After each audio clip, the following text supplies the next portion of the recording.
Un martes de mayo del 2017, un ciclista pedaleaba temprano por un camino de tierra cerca del pantano de Foix, en la provincia de Barcelona. Este no es una ruta cualquiera. La conoce de memoria y por eso, cuando ve algo que no debería estar ahí, un coche quemado, apartado entre la maleza, se detiene.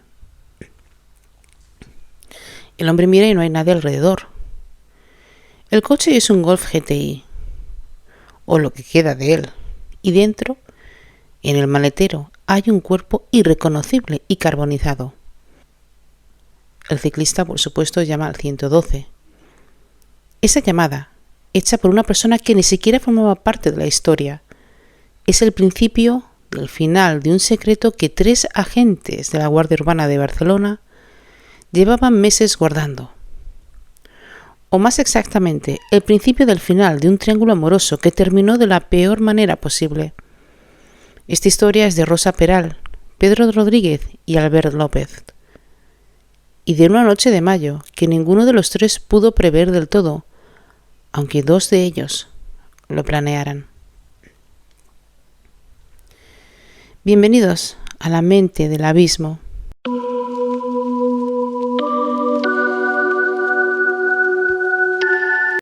Para entrar en este caso, hay que ir 23 años atrás, mucho antes de que existiera ni siquiera un triángulo, un pantano o un cuerpo calcinado. Rosa María Peral Viñuela nació en Badalona en 1983. Antes de convertirse en agente de Guardia Urbana, trabajaba como camarera en una discoteca. Ella tenía apenas 16 años, según relataban antiguos compañeros de aquel local a distintos medios. Rosa era una chica que llamaba la atención allá donde iba, porque bailaba bien, atendía una de las barras con más éxito del local y muchos clientes, según estas mismas fuentes, acudían solo para verla a ella. Y fue precisamente en ese contexto donde conoció a Pedro Rodríguez, la persona que 23 años después sería su pareja y finalmente su víctima. En aquel momento, ninguno de los dos era policía, pues ella pedía canciones en la cabina y él ponía la música. Empezaron a quedar fuera del local. Así arrancó, mucho antes del uniforme, una relación que se rompería, se retomaría y se volvería a romper durante más de 2 décadas. Con 23 años, Rosa se casó con Rubén Carbo, agente de los Mossos d'Esquadra. Tuvieron 2 hijos juntas. El matrimonio se rompió en 2012, cuando se destapó que Rosa mantenía una relación paralela con Óscar, un subinspector del mismo cuerpo policial que su marido. Poco después de esa ruptura, Rosa fue víctima de lo que hoy conocemos como porno venganza. Alguien difundió una fotografía íntima suya. El caso llegó a juicio. El subinspector señalado fue procesado, pero finalmente absuelto en enero del 2018 por el Juzgado Penal de Barcelona, al no encontrarse pruebas suficientes en su contra. Es importante decirlo así, con toda la prudencia, porque no hubo una condena por este hecho y la responsabilidad de la difusión de esta imagen nunca quedó judicialmente establecida contra nadie. Los peritos forenses que más tarde estudiarían a Rosa Peral durante el proceso por el crimen que hoy nos ocupa, la describirían como una persona de baja tolerancia a la frustración, con dificultad para gestionar sus emociones y con una marcada carencia de empatía. Es un perfil que conviene guardar en la memoria, porque va a ser clave más adelante, cuando hablemos de su estructura de personalidad.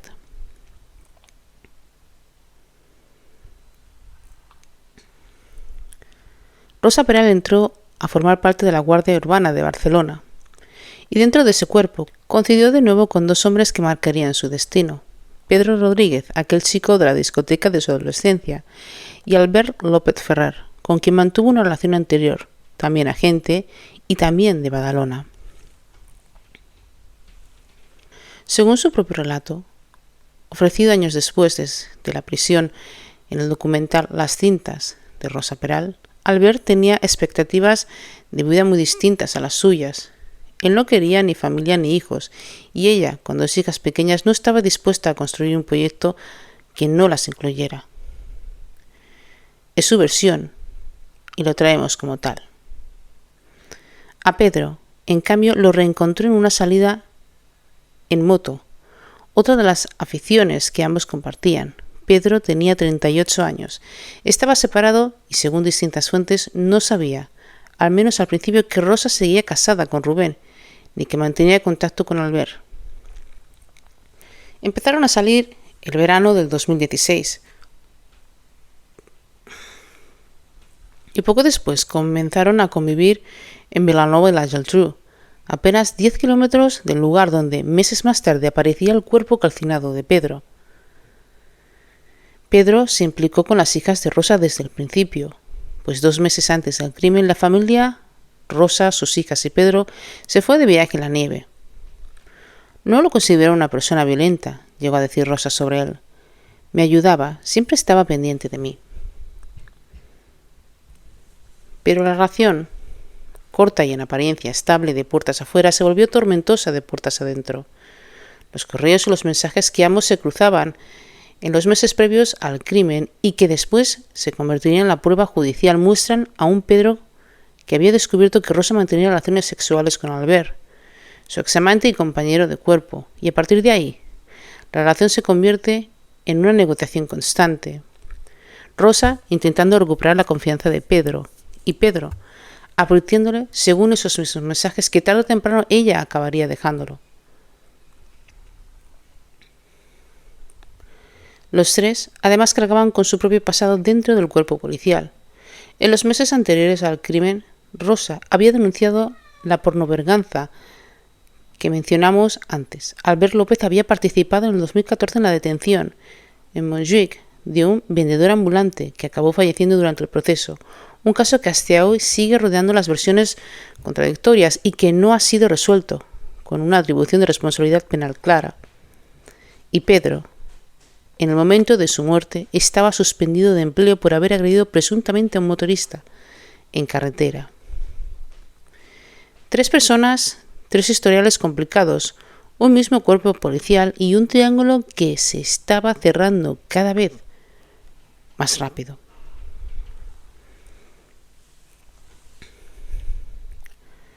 La madrugada del 1 de mayo del 2017, en el domicilio que Rosa compartía con Pedro en Vilanova, la Geltrú, algo ocurre. La versión oficial sostenida por la Audiencia Provincial de Barcelona tras el juicio es que Rosa Peral y Albert habían urdido un plan para acabar con la vida de Pedro, con el fin de poder retomar su relación sin que él se interpusiera. Los investigadores encontraron restos de sangre de Pedro en la bombilla de la vivienda. Al día siguiente, el 2 de mayo, el cuerpo fue trasladado hasta el pantano de Foix, en el maletero del propio coche de la víctima, y allí fue quemado junto al vehículo. El 4 de mayo, 2 días después, ese ciclista con el que empezamos esta historia se topó con los restos calcinados. En el primer momento que fue imposible identificar el cuerpo, pues el fuego había hecho su trabajo, pero una prótesis de titano que Pedro llevaba en la espalda, colocada tras una operación previa y marcada con un número de serie, sobrevivió a las llamas. Ese número permitió a los investigadores dar con su nombre. A partir de ahí, la investigación, liderada por los Mossos d'Esquadra, trío del Hilo, la víctima era pareja de un agente de la propia Guardia Urbana, y ese agente a su vez mantenía una relación con otro compañero del cuerpo. Durante la instrucción se supo que alguien había movido el teléfono móvil de Pedro cerca del domicilio de Rubén, el exmarido de Rosa, en un intento de desviar las sospechas hacia él. La maniobra no funcionó. Rubén tenía coartada. Es un detalle que muchos analistas del caso señalaban como revelador, porque no fue un crimen improvisado en el que el pánico llevó a cualquier decisión. sino un intento torpe, deliberado de dirigir la investigación hacia una tercera persona ajena a los hechos. El juicio, con un jurado popular, comenzó el 3 de febrero del 2020, casi 3 años después del hallazgo del cuerpo, y la Fiscalía pedía 25 años de prisión para Rosa y 20 para Albert López, por un delito de asesinato con alevosía y, en el caso de ella, con el agravante de parentesco al haber sido su pareja. Durante la vista, Rosa Peral y Albert López se acusaron mutuamente. Ella sostuvo que fue Albert quien lo mató a Pedro, movido por los celos. Él, por su parte, sostuvo que fue Rosa quien los mató tras una discusión y después le pidió ayuda para deshacerse del cuerpo. Rosa llegó a reclarar que sintió miedo de Albert y que él amenazó con hacer daño a sus hijas si no lo ayudaba y si lo destartaba. Los peritos de la acusación, sin embargo, discreparon abiertamente de esa versión, porque ellos señalaron que, en su experiencia, resultaba muy poco compatible que una persona que convivía con un supuesto temor reverencial durante casi 2 semanas seguidas ejerciera con normalidad su libertad de movimiento, sin que la persona que supuestamente la amenazaba convivía con ella. Así que a finales de marzo del 2020, tras 6 días de deliberación, el jurado popular emitió su veredicto. 8 de sus 10 miembros consideraron culpable a Rosa Peral y 7 de 10 consideraron culpable a Albert López, ambos por el asesinato de Pedro Rodríguez con alevosía. La audiencia de Barcelona los condenó a 25 y a 20 años de prisión respectivamente. La diferencia de 5 años entre ambas penas responde al agravante de parentesco que se aplicó a Rosa por haber sido la pareja sentimental de la víctima. Ambos recurrieron la sentencia. Esto no prosperó. Tanto el Tribunal Superior de Justicia de Cataluña como después el Tribunal Supremo confirmaron la condena. Se le impuso además una indemnización conjunta a la familia de la víctima. De esa cifra, según ha trascendido en prensa, Rosa Peral ha abonado una cantidad mínima hasta la fecha y Albert una cifra todavía menor.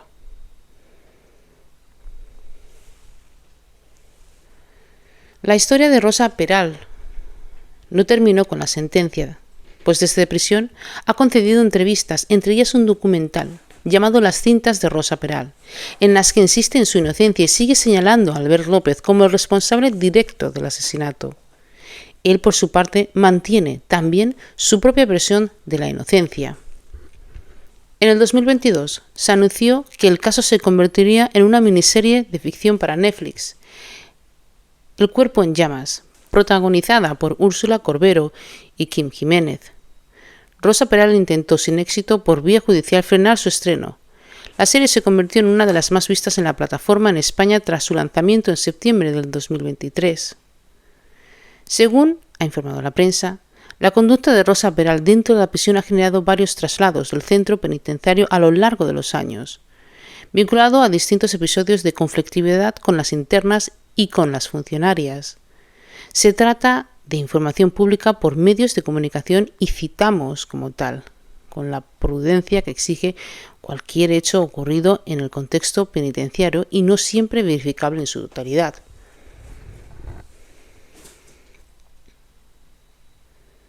Y aquí es donde, como siempre hacemos en La mente del abismo, dejamos un momento la crónica para hacernos la pregunta que de verdad nos interesa. ¿Qué hay detrás de una historia como esta? ¿Qué mecanismos psicológicos permiten que un vínculo amoroso termine convirtiéndose en una escena de crimen? Vamos a mirarlo desde varios marcos, tanto el apego, el trauma, el sistema nervioso, la sombra, los sistemas familiares y el sentido. Así que sigue acompañándome, porque todavía no hemos terminado.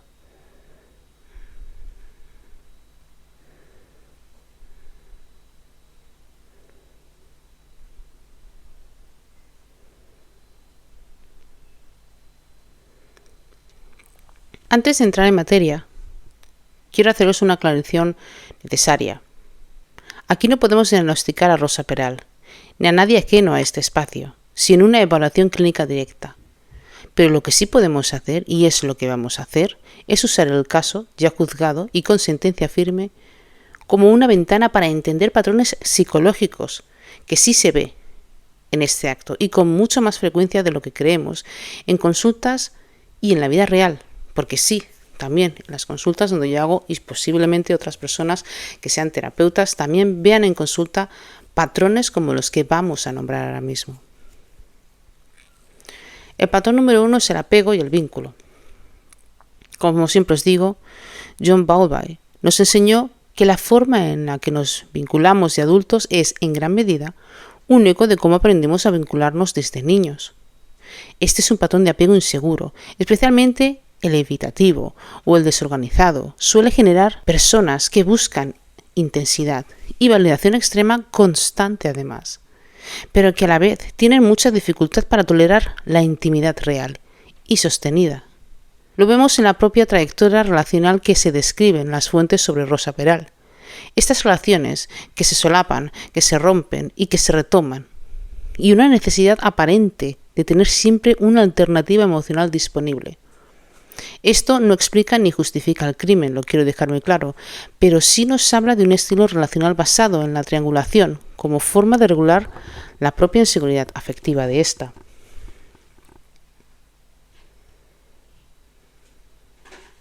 En el número 2 tenemos el trauma y el cuerpo.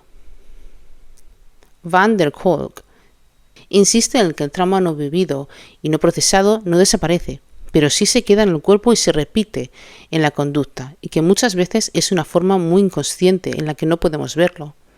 Pues cuando la persona ha crecido en un entorno donde el afecto estuvo condicionado o donde tuvo que sobreadaptarse muy pronto, como sugiere el relato de Rosa, trabajando en un entorno adulto desde los 16 años, es habitual que de adulta busque esa intensidad y busque también una valoración externa o el control de las relaciones.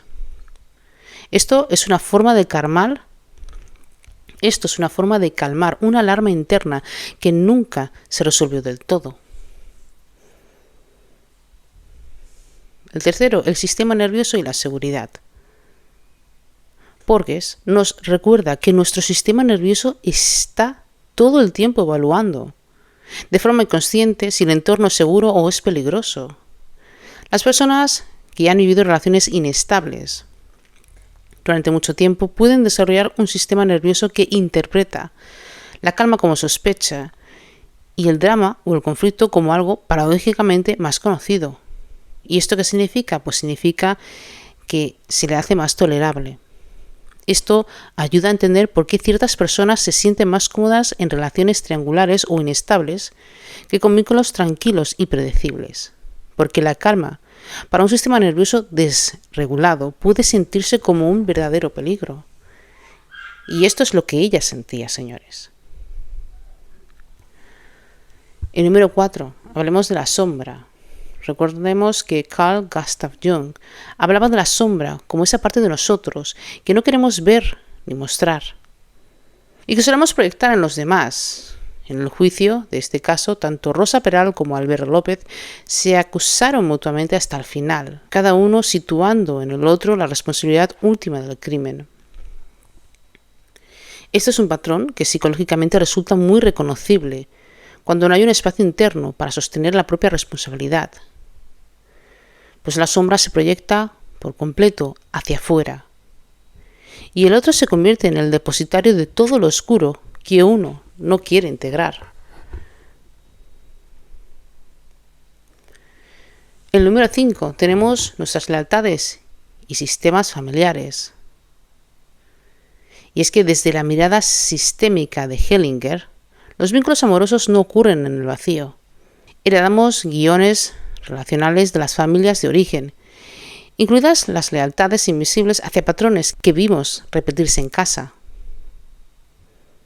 Cuando una persona repite generación tras generación o relación tras relación el mismo patrón de infidelidad, triangulación o inestabilidad, suele haber no siempre, pero con frecuencia, un guión familiar no resuelto que sigue actuando en lugar de ser mirado y transformado.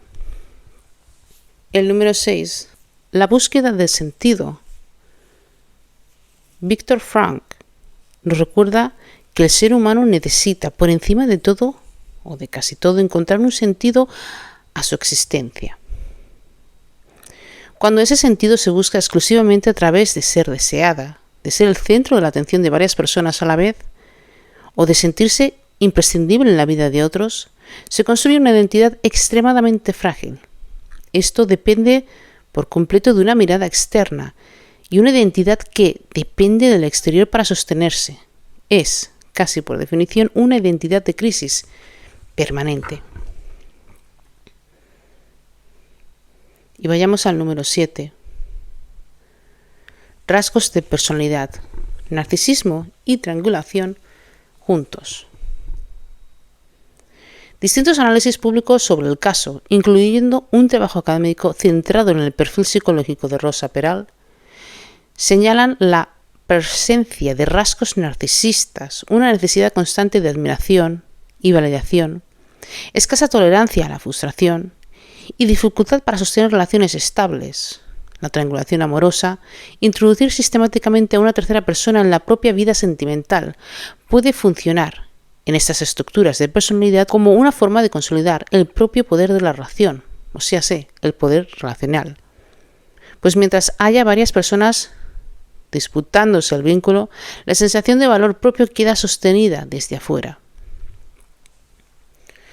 Pero siendo realistas, ninguno de esos marcos convierte la comprensión psicológica en justificación, porque comprender no es absolver, pero sí nos permite salir de la pregunta morbosa de ¿cómo pudo hacerlo?, para llegar a una pregunta mucho más útil.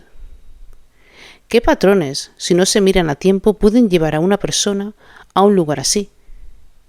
Y esa pregunta, aunque incomode, es la que de verdad nos protege.